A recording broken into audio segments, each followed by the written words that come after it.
There comes a moment in your life when the silence around your success becomes louder than the applause you expected. You start to notice it, not in strangers, but in the very people who once stood closest to you. The smiles feel thinner, the conversations feel heavier, and the support you thought was unconditional suddenly comes with distance, doubt, and something far more unsettling. Because the truth is, growth doesn't just change you, it reveals everyone around you. And not everyone is ready to see you rise. Some will question you, some will resist you, and some will quietly hope you stay exactly where you were because your evolution reminds them of everything they chose not to become. There's a quiet kind of pain that comes when you achieve something meaningful, and the people you expected to celebrate you the most respond with indifference. Not loud negativity, not open criticism, just a subtle shrinking of your moment. You share your success, maybe with a sense of pride, maybe even relief after everything you've been through, and instead of excitement, you get a casual nod, a forced smile, or a quick change of subject. It's confusing at first. You start questioning yourself. Maybe it's not that big of a deal. Maybe I'm overreacting, but deep down, something doesn't feel right.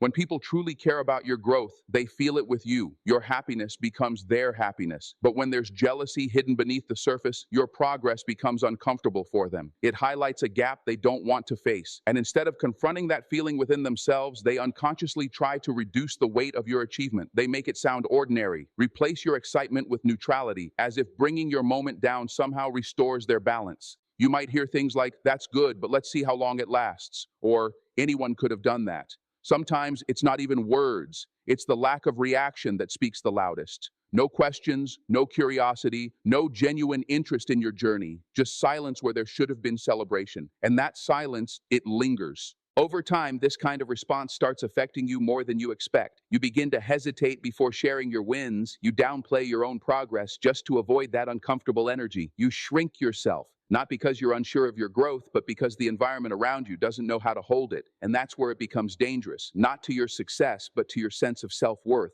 It's important to understand something here. This behavior isn't always intentional. Sometimes it comes from insecurity, from comparison, from unhealed parts of people who never learned how to celebrate others without feeling like they're losing something. But unintentional or not, the impact is real, and ignoring it doesn't make it disappear.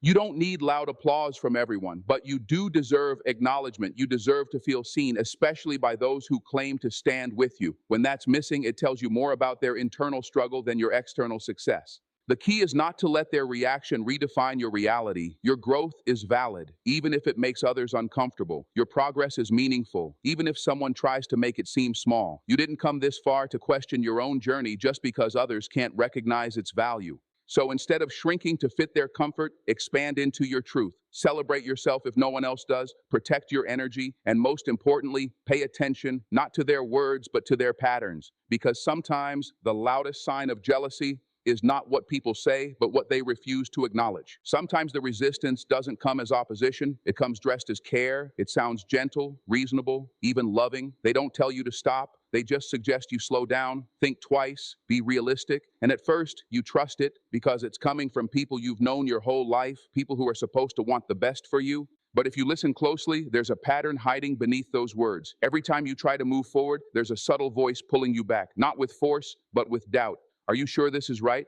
What if it doesn't work? You're taking a big risk. These phrases sound harmless on the surface, but over time, they start to chip away at your confidence. Not enough to break you immediately, but enough to slow you down. The truth is, real support doesn't suffocate your courage. It doesn't make you second guess every step you take. Yes, guidance is important. Yes, concern can be genuine, but there's a difference between protecting someone and projecting your own fears onto them. And when people are uncomfortable with your growth, they often try to make you feel uncertain about it, not because they want to harm you, but because your progress challenges their sense of stability. It's easier for them if you stay where you've always been, predictable, familiar, within reach. Because when you start evolving, your choices begin to look different from theirs. Your mindset shifts, your priorities change, and that creates distance, not just physically, but emotionally. And not everyone knows how to deal with that. So instead of adjusting to your growth, they try to adjust your direction. They offer advice that sounds logical but feels heavy. They highlight risks more than possibilities. They remind you of how hard things could get rather than how far you could go. And slowly, without realizing it, you start absorbing that energy. You hesitate more, you question your instincts, you look for approval before making decisions you once felt certain about. And that's how it works, not through control, but through influence. Quiet, consistent influence that makes you doubt your own path. But here's something you need to hold on to. Growth will always feel uncomfortable to those who are not growing. Your ambition will sound like rebellion to people who chose comfort, and your vision will seem unrealistic to those who stopped believing in their own. That doesn't mean you stop listening to everyone. It means you learn to filter. Not every voice deserves equal weight in your life, especially when it comes to your future. You have to start recognizing the difference between advice that expands you and advice that restricts you. Pay attention to how you feel after those conversations. Do you feel empowered or drained, clear or confused? Because your body often understands what your mind is still trying to justify. You are allowed to trust your instincts, even if it disappoints others. You are allowed to move forward, even if no one fully understands your path. And you are allowed to outgrow the limitations that were quietly placed around you. Because sometimes the biggest obstacle isn't open resistance, it's the soft voice that convinces you to stop before you even begin.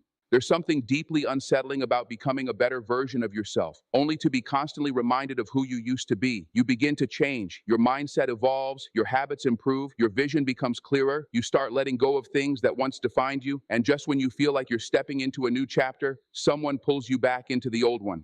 It doesn't always come aggressively. Sometimes it's said jokingly, casually dropped into conversations. You remember when you used to mess everything up? Or you've changed, you weren't like this before. At first, it may even sound harmless, like nostalgia, but over time, it starts to feel like a pattern, like no matter how much you grow, they keep holding on to a version of you that no longer exists.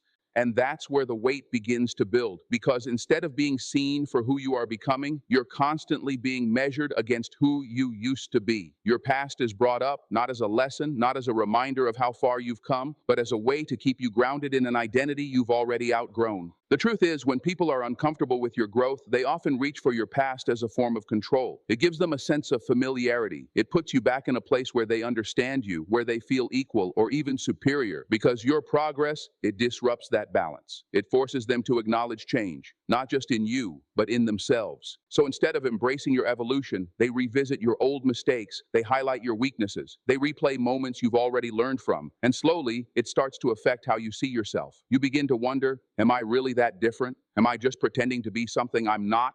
That's the trap, not the past itself, but the way it's used against you. Your past is meant to be a reference point, not a permanent label. It's something you grow from, not something you're chained to. But when others keep bringing it up in a limiting way, it creates doubt. It blurs the line between who you were and who you are becoming. And if you're not careful, you start carrying that old identity with you, even when you've already outgrown it. You have to understand, people who truly support your growth don't weaponize your past. They acknowledge it, yes, but they also respect your transformation. They see your effort. They recognize the distance you've traveled. And most importantly, they don't keep dragging you back to a place you fought so hard to leave.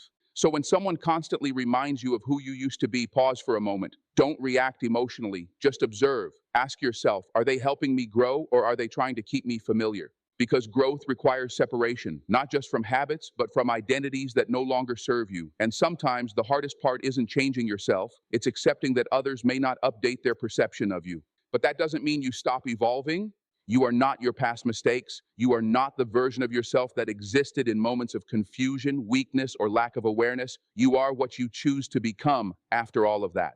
So let them remember the old you if they need to. Let them hold on to outdated versions and recycled stories. That's their limitation, not yours. Your responsibility is to keep moving forward, to stay aligned with the person you are becoming, and to never shrink yourself just to fit into someone else's memory of who you used to be.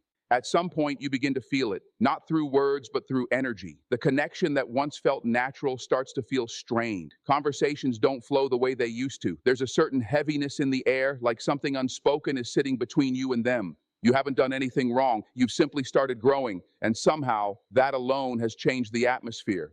You try to ignore it at first. You tell yourself maybe they're just busy, maybe it's stress, maybe it's nothing, but the pattern becomes harder to overlook. The same people who once engaged with you effortlessly now seem distant. They respond less, avoid deeper conversations, or seem uncomfortable when you talk about your goals, your mindset, or the direction your life is taking. It's not always obvious. There's no confrontation, no clear explanation, just a gradual shift, a quiet pulling away. And that's what makes it confusing, because nothing was officially said, yet everything feels different. Growth changes your energy. It changes what you tolerate, what you focus on, how you speak, how you think. You begin to carry a certain clarity that wasn't there before. And while that transformation is powerful for you, it can be unsettling for those who are used to the older version of you, the one who fit into a certain dynamic, a certain rhythm. When you evolve, you unintentionally disrupt that rhythm. The conversations that once revolved around comfort, routine, or even negativity no longer resonate with you the same way. You start seeking depth, purpose, direction, and not everyone is ready to meet you there. So instead of growing with you, they create distance, not always out of hatred, but out of discomfort. Your presence becomes a reminder of change, of possibilities they may not be ready to face within themselves, and rather than confronting that feeling, they withdraw from it.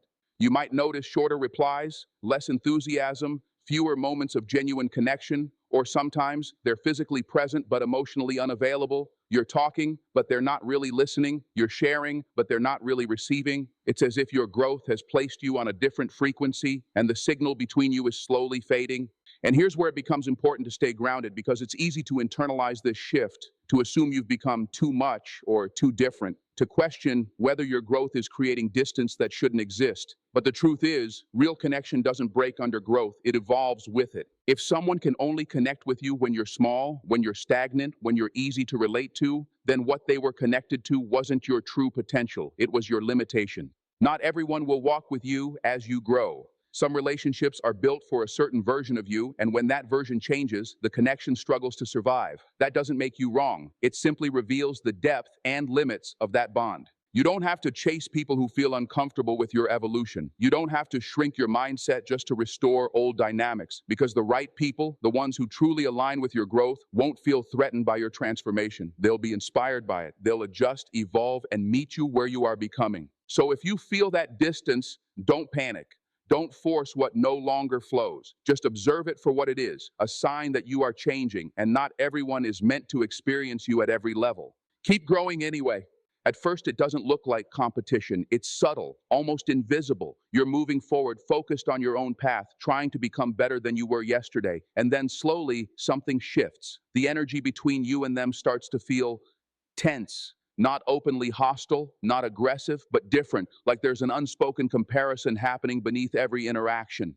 You begin to notice small things. They start bringing up their own achievements right after you share yours, not in a way that feels like mutual celebration, but in a way that redirects the spotlight. What should have been a moment of connection quietly turns into a moment of comparison, and you're left wondering, was this ever about sharing, or has it become about measuring? Sometimes it goes even deeper than that. There's a certain discomfort when you succeed, a shift in their tone, a hesitation in their response. It's not loud enough to confront, but it's strong enough to feel. And over time, you start picking up on it more clearly, the sense that instead of standing beside you, they've started positioning themselves against you.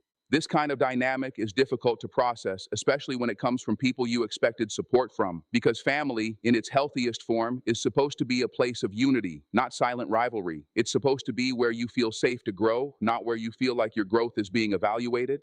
But when someone is struggling internally, your progress can trigger something in them. It can awaken comparison, insecurity, or even a sense of inadequacy they don't know how to deal with. And instead of addressing those feelings within themselves, they project them outward by turning your journey into something they need to compete with. It doesn't always look like direct competition. Sometimes it's passive. They downplay your efforts while highlighting theirs. They compare timelines, achievements, or life choices. They subtly try to prove that they're doing just as well or even better. And in doing so, they shift the relationship from support to silent rivalry. What makes this particularly heavy is that it changes how you interact. You start holding back. You think twice before sharing good news. You become cautious about expressing your goals or progress because instead of feeling encouraged, you feel like you're stepping into a comparison you never asked for. And that's where clarity becomes important, because you need to recognize that not everyone who stands close to you is standing with you. Proximity doesn't always mean alignment. Just because someone is part of your life doesn't mean they're part of your growth.